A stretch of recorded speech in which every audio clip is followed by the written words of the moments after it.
大家好，春天的韭菜最养人。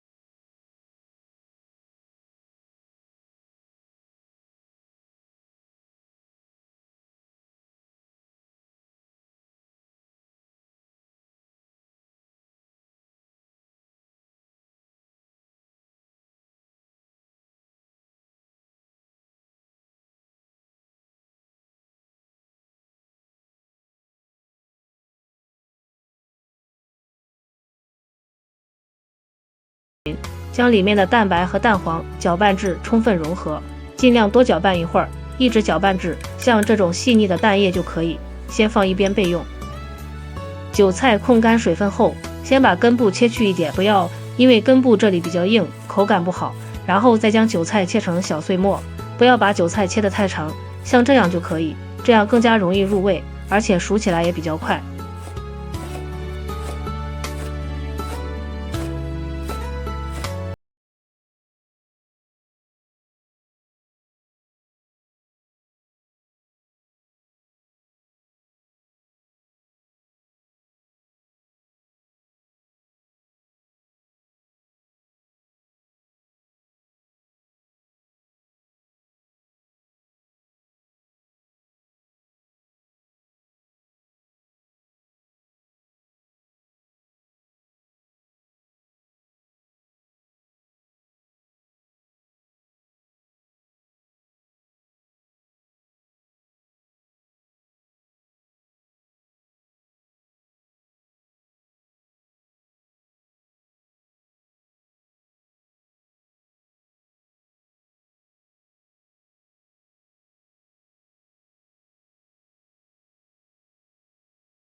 切好之后，放入一个小碗中，